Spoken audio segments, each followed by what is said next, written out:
Hello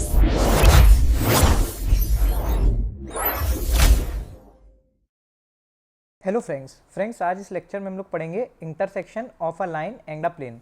तो देखिए friends, यहाँ पे हम लोग ये देखेंगे कि अगर मान लीजिए कोई लाइन है और कोई प्लेन है, अगर वो इंटरसेक्ट कर रहे हैं तो हम लोग यहाँ पे ये देखेंगे कि उनके कोऑर्डिनेट्स क्या होंगे पॉइंट ऑफ इंटरसेक्शन के, ये हम लोग यहाँ पे निकालना सीखेंगे। ठीक है friends, the intersection of a line and a plane in 3D space is a fundamental concept in vector algebra. तो देखिए यहाँ पे ये लिखा हुआ है कि लाइन का और प्लेन का इंटरसेक्शन जब 3D स्पेस में होता है तो वो एक फंडामेंटल कॉन्सेप्ट है वेक्टर अलजेब्रा में, ठीक है, और 3D ज्योमेट्री में। ठीक है, अब देखिए अगला पॉइंट क्या लिखा हुआ है, when a line and a plane intersect there are exactly 3 possible geometric outcomes. देखिए जब भी लाइन और प्लेन इंटरसेक्ट करेगा तो वहाँ पे 3 पॉसिबिलिटीज़ की 3 चीज़ होने की पॉसिबिलिटी रहती है। ठीक है, सबसे पहला आउटकम क्या रहता है, अ सिंगल पॉइंट। हो सकता है मान लीजिए कि लाइन और प्लेन जब इंटरसेक्ट करें तो हो सकता है कि उनका एक ही केवल पॉइंट ऑफ इंटरसेक्शन आए। ठीक है, the line pierces the plane at exactly one location, मतलब ये कह रहा है पियर्सेस का मतलब होता है लाइन उससे आर पार हो रही है। ठीक है, तो जैसे मान लीजिए अगर ये प्लेन है, ठीक है, और ये लाइन अगर ऐसे आ रही है तो प्लेन मान लीजिए इस प्लेन को केवल एक पॉइंट पे कट कर रही है ना, तो ये सिंगल पॉइंट वाली कंडीशन हो गई। ठीक है फ्रेंड्स, नो इंटरसेक्शन भी हो सकता है। देखिए the line is parallel to the plane and never touches it.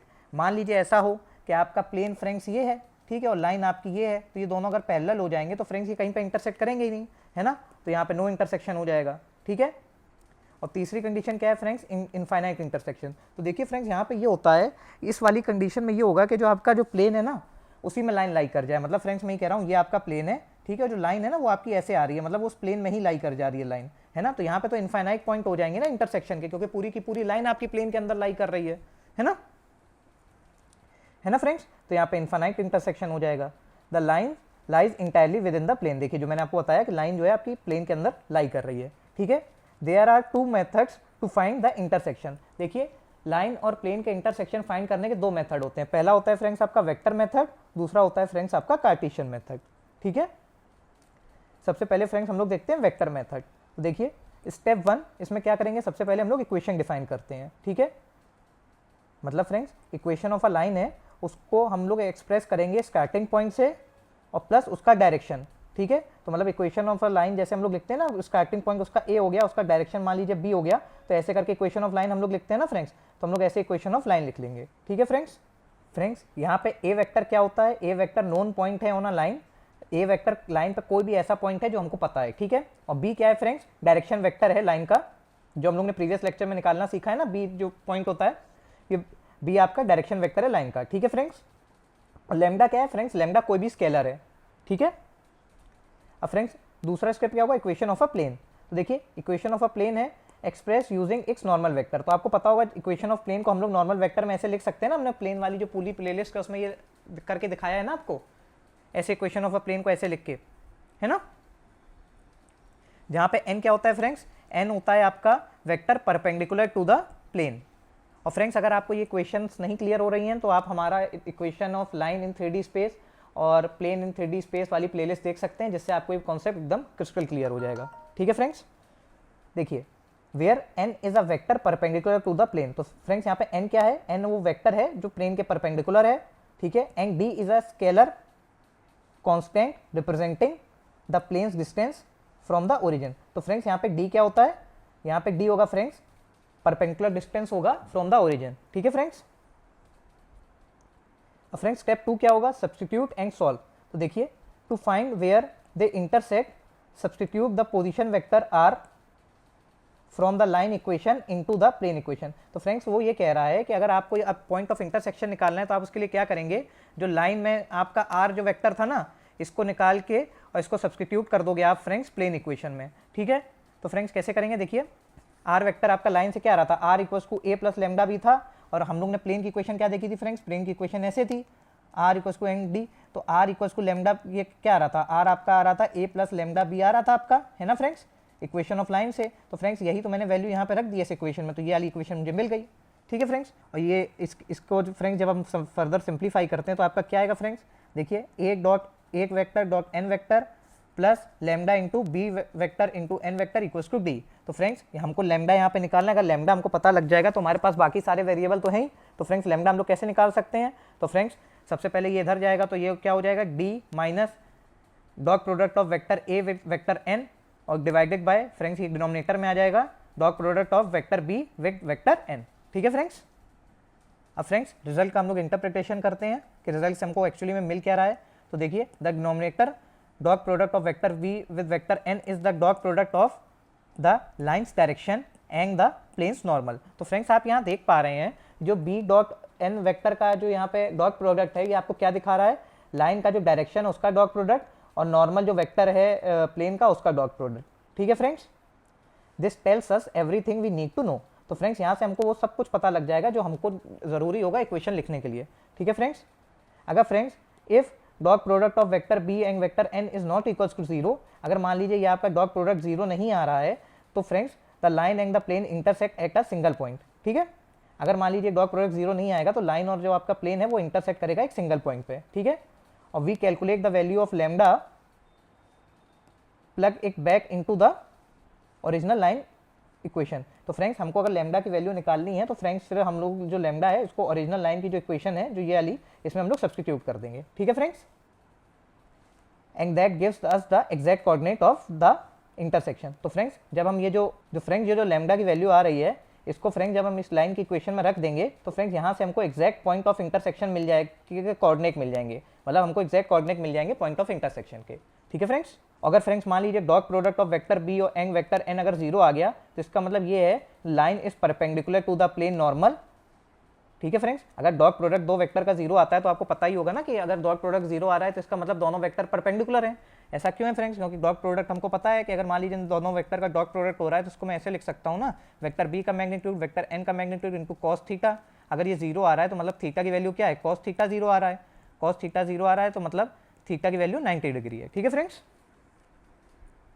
तो फ्रेंड्स हमको पता लग गया परपेंडिकुलर है प्लेन्स नॉर्मल के, तो इसका मतलब क्या है जो आपका लाइन है वो पैरेलल है प्लेन के। ठीक है फ्रेंड्स। तो ये इंटरसेक्ट इसीलिए नहीं कर रहे क्योंकि आपको पता चल गया यहाँ से देख के कि जो आपकी लाइन है अगर ये मान लीजिए डॉट प्रोडक्ट जीरो आ रहा है तो इसका मतलब जो है लाइन है वो आपके प्लेन के पैरेलल है। ठीक है friends. If the numerator D minus dot product of vector A with vector N is not equals to zero there is no intersection. अगर मान लीजिए ये नॉन जीरो आती है वैल्यू तो इसका मतलब ये है कि वहाँ पे कोई भी इंटरसेक्शन नहीं होगा। ठीक है। और if the numerator D minus A vector dot product with N vector equals to zero the line exactly on the plane, line lies exactly on the plane. मतलब तो फ्रेंड्स ये कह रहा है कि जो आपकी लाइन है ना वो पूरे प्लेन पर लाई कर रही है, एग्जैक्टली लाई कर रही है। ठीक है फ्रेंड्स। अब फ्रेंड्स अब हम लोग कार्टेशियन मेथड देखते हैं जिसको अलजेब्रिक मेथड भी बोलते हैं। तो देखिए if we are given standard coordinate equation instead of vectors the logic remains exactly the same. अगर फ्रेंड्स यहाँ पे ये कह रहा है जैसे पहले आपने देखा होगा प्रीवियस मेथड में हमको जो भी कोऑर्डिनेट दिए गए थे बाकी जितनी भी डिटेल्स दी गई थी सब वेक्टर फॉर्मेट में दी गई थी। ठीक है फ्रेंड्स। अब वो यहाँ पे कुछ नहीं करेगा, यहाँ पे आपको जो स्टैंडर्ड कोऑर्डिनेट इक्वेशंस होती है ना वो दे देगा, मतलब यहाँ पे वो वेक्टर नहीं वो अलजेब्रिक मेथड को यूज़ करेगा, मतलब कोऑर्डिनेट्स आपको देगा। ठीक है। तो मतलब यहाँ पे बस सॉल्विंग का तरीका फ्रेंड्स वही रहेगा, बस ये है कि जो आपको पहले वेक्टर में मिल रहा था तो फ्रेंड्स अब यहाँ पे आपको कार्टेशियन फॉर्म में इक्वेशन मिलेंगी। ठीक है friends. Just translated into algebra, मतलब अलजेब्रा की तरह मिलेगी। ठीक है फ्रेंड्स। सबसे पहला स्टेप क्या होगा फ्रेंड्स, इसमें भी पहला स्टेप होगा इक्वेशन को आप डिफाइन करिए। लाइन की इक्वेशन पैरामेट्रिक फॉर्म में लिखी जाएगी, मतलब कैसे लिखी जाएगी, x equals to X naught plus A T, Y equals to Y naught plus B T, Z equals to Z naught plus C T. ठीक है फ्रेंड्स।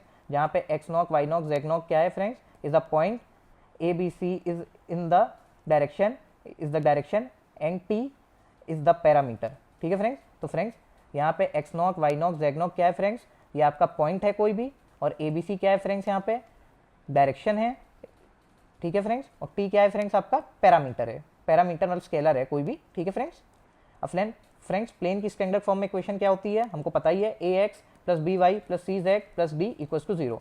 जहाँ पे ए बी सी क्या है friends, A B C is the normal vector. ठीक है friends. Normal vector के जो डायरेक्शन रेशियो है वो ए बी सी है फ्रेंड्स। अब फ्रेंड्स स्टेप 2 में हम लोग क्या करेंगे, सब्स्टिट्यूट एंड सॉल्व। तो friends put the expression X Y and Z from the line into the plane equation. तो फ्रेंड्स जो एक्स वाई जेड के जो कोऑर्डिनेट्स हैं जो हम लोग ने पीछे देखे थे उनको हम लोग निकालेंगे फ्रेंड्स, और उनको सिंप्लीफाई करके हम लोग प्लेन इक्वेशन में रख देंगे। तो फ्रेंड्स कैसे रख देंगे, देखिए प्लेन इक्वेशन क्या थी आपकी, ए एक्स और x की आपकी वैल्यू क्या रही थी, x naught plus A T. तो फ्रेंड्स यहाँ पे देखिए मैंने रख दिया। दूसरी प्लेन की इक्वेशन क्या थी फ्रेंड्स, बी वाई। तो फ्रेंड्स y की वैल्यू क्या थी फ्रेंड्स, लाइन के हिसाब से देखिए y की वैल्यू क्या थी फ्रेंड्स, ये देखिए y की वैल्यू ये थी ना Y naught plus B T. तो देखिए y की वैल्यू देखिए यहाँ पे y की वैल्यू मैंने b into Y naught plus A T लिख दिया, देखिए Y naught plus B T sorry लिख दिया है, ठीक है फ्रेंड्स। और फ्रेंड्स सी के साथ क्या लिखा जाएगा फ्रेंड्स, जेड लिखा जाएगा। जेड क्या आ रहा था फ्रेंड्स, जेड देखिए आपका, जेड आपका आ रहा था Z naught plus C T, ठीक है फ्रेंड्स। देखिए देखिए यही मैंने यहाँ पे किया हुआ है, प्लस डी पहले से था, ठीक है फ्रेंड्स। अब फ्रेंड्स क्या करेंगे, distribute and group all the T terms together. तो फ्रेंड्स यहाँ पे वो ये कह रहा है जितने भी आपके जो वैसे टर्म्स होते हैं, स्केलर वाले टर्म्स होते हैं फ्रेंड्स, उनको एक साथ ग्रुप कर लीजिए, ठीक है, टू सॉल्व फॉर टी। तो यहाँ पे फ्रेंड्स हमारा क्या उद्देश्य है कि हम टी के लिए टी की वैल्यू निकाल लें, ठीक है फ्रेंड्स। जब हमको एक बार टी की वैल्यू मिल जाएगी फ्रेंड्स, तो फ्रेंड्स हम इस वैल्यू जो टी की हमारी निकलेगी, इसको ओरिजिनल इक्वेशन जो पैरामेट्रिक इक्वेशन लाइन की है फ्रेंड्स उसमें रख देंगे, ठीक है। और फिर फ्रेंड्स हम उससे एग्जैक्ट कोऑर्डिनेट होंगे एक्स वाई जेड के, वो हम लोग निकाल लेंगे, ठीक है फ्रेंड्स। तो हमें एक पॉइंट ऑफ इंटरसेक्शन के एग्जैक्ट कोऑर्डिनेट मिल जाएंगे, ओके फ्रेंड्स। अब फ्रेंड्स हम लोग न्यूमेरिकल सॉल्व करते हैं, जिससे हमें इस कॉन्सेप्ट में और भी क्लियरिटी आ जाए। Find the coordinates of the exact point where the line x minus 2 divided by 1 equals to y plus 1 divided by 2 equals to z minus 3 divided by minus 1 intersects the plane 2x plus y plus z equals to 9। तो friends उसने line की equation हमको ये दी है और plane की equation ये दी है, अब हमको इनके पॉइंट ऑफ इंटरसेक्शन निकालने हैं, ठीक है, एग्जैक्ट पॉइंट कोऑर्डिनेट निकालने हैं पॉइंट ऑफ इंटरसेक्शन के, ठीक है फ्रेंड्स। तो देखिए फ्रेंड्स सबसे पहले लाइन की इक्वेशन आपको ये दी है, मैंने इधर कोई भी एक अपनी तरफ से लेमडा मान लिया, आप कुछ भी मान सकते थे, आप यहाँ पे म्यू मान लेते या फ्रेंड्स आप यहाँ पे गामा मान लेते, मैंने यहाँ पे फ्रेंड्स लेमडा मान लिया, ठीक है। तो फ्रेंड्स लाइन के जनरल पॉइंट्स में कैसे लिख सकता हूँ, जनरल पॉइंट्स में हम कुछ नहीं करते friends, x minus 2 divided by 1 equals to lambda. तो इसको सिंप्लीफाई कर लीजिए, तो 2 इधर चला जाएगा तो क्या हो जाएगा लेमडा प्लस 2। तो देखिए ये x का जनरल पॉइंट आ गया, ठीक है फ्रेंड्स। y के लिए हम लोग कैसे निकालेंगे, y plus 1 divided by 2 equals to lambda. तो फ्रेंड्स ये हो जाएगा 2 लेमडा माइनस 1, ठीक है फ्रेंड्स। ऐसे ही करके फ्रेंड्स आप z के लिए निकाल लेंगे, ठीक है। ये आपके जनरल पॉइंट्स आ गए x y z के, ठीक है फ्रेंड्स। अब फ्रेंड्स जो जनरल पॉइंट है lies on both and plane and line, friends मैं मान के चल रहा हूँ कि जो मैंने जनरल पॉइंट निकाले हैं ये तो कोई भी पॉइंट जो लाइन पे लाई करेगा वो जनरल पॉइंट से सेटिस्फाई करेगा डिफरेंट वैल्यूज के लिए। मतलब फ्रेंड्स यहाँ पे क्या उसके लिए हर अलग डिफरेंट पॉइंट के लिए लेमडा की वैल्यू बस चेंज होती चली जाएगी, है ना फ्रेंड्स। तो फ्रेंड्स हमको पता है जो जनरल पॉइंट है ये आपका प्लेन पे भी लाई करेगा और लाइन पे भी लाई करेगा, है ना फ्रेंड्स। बस हमको उस लेमडा की वैल्यू मिल जाएगी, अलग एक लेमडा की वैल्यू मिल जाएगी जिसके लिए हमारी कंडीशन सेटिस्फाई होगी, मतलब जिसके लिए वो आपका जो जनरल पॉइंट है वो प्लेन पे भी लाई करे और लाइन पे भी लाई करे, ठीक है फ्रेंड्स। तो फ्रेंड्स जनरल पॉइंट इस कंडीशन के हिसाब से लाइन पे तो जनरल पॉइंट हमने निकाला ही था, तो जनरल पॉइंट प्लेन की भी इक्वेशन सेटिस्फाई करनी चाहिए, ठीक है फ्रेंड्स। तो जनरल पॉइंट की जो है हमारा उसको इस प्लेन की भी इक्वेशन सेटिस्फाई करनी चाहिए, ठीक है फ्रेंड्स। तो हम लोग फ्रेंड्स यहाँ पर रख देते हैं। तो फ्रेंड्स एक्स की वैल्यू क्या आ रही थी फ्रेंड्स, लेमडा प्लस 2 आ रही थी, देखिए हमने यहाँ पे पुट कर दिया, देखिए x की वैल्यू लेमडा प्लस 2 आ रही थी, हमने पुट कर दिया। y की वैल्यू क्या आ रही है 2 लेमडा माइनस 1, तो देखिए y की वैल्यू मैंने यहाँ पे 2 लेमडा माइनस 1 रख दिया। फ्रेंड्स z की वैल्यू क्या आ रही थी माइनस लेमडा प्लस 3, तो देखिए z की वैल्यू मैंने माइनस लेमडा प्लस 3 रख दिया, ठीक है फ्रेंड्स। अब फ्रेंड्स जब मैं इसको सिंप्लीफाई करूँगा तो क्या आ रहा है 3 लेमडा प्लस 6 इक्वल्स टू 9। तो फ्रेंड्स जब आप इसको फर्दर सिंप्लीफाई करेंगे लेमडा की वैल्यू आ जाएगी फ्रेंड्स आपकी 1, ठीक है। अब फ्रेंड्स हमने लेमडा की वैल्यू निकाली है इसको हम लोग इक्वेशन 1, 2 और 3 में रख देंगे फ्रेंड्स। जो मतलब हमने यहाँ पे जनरल पॉइंट माने थे इसमें लेमडा की वैल्यू जो हमने निकाली है 1, उसको हम लोग पुट कर लेते हैं, ठीक है। तो देखिए फ्रेंड्स x क्या था 2 प्लस लेमडा था, लेमडा की वैल्यू आ रही है 1, देखिए 1 रख दिया मैंने, तो x की वैल्यू क्या आ जाएगी फ्रेंड्स 3। सिमिलरली फ्रेंड्स y की वैल्यू क्या थी 2 लेमडा माइनस 1, लेमडा की जगह मैंने 1 रख दिया फ्रेंड्स। तो जब आप इसको सिंप्लीफाई करेंगे आ जाएगा आपका 1। और फ्रेंड्स z की वैल्यू क्या आ रही थी माइनस लेमडा प्लस 3, तो इसको फ्रेंड्स जब आप लेमडा की वैल्यू क्या थी फ्रेंड्स 1, तो मैंने 1 यहाँ रख दिया फ्रेंड्स, और जब इसको आप सिंप्लीफाई करेंगे तो आ जाएगा 2। तो फ्रेंड्स ये देखिए आपके पॉइंट ऑफ इंटरसेक्शन के एग्जैक्ट कोऑर्डिनेट आ गए फ्रेंड्स। तो देखिए friends the line and the plane intersect exactly at the coordinate point 3, 1, 2। तो फ्रेंड्स ये जो पॉइंट आ रहा है यही वो पॉइंट है जिस पर लाइन और प्लेन आपके इंटरसेक्ट कर रहे हैं। तो फ्रेंड्स मैं आशा करता हूँ मैं आपको ये कॉन्सेप्ट समझा पाया हूँगा। अगर आपको हमारी वीडियो हेल्पफुल लगी हो तो इस वीडियो को लाइक करें, इसे अपने फ्रेंड्स के साथ शेयर करें और हमारे चैनल को सब्सक्राइब करें। Thank you friends.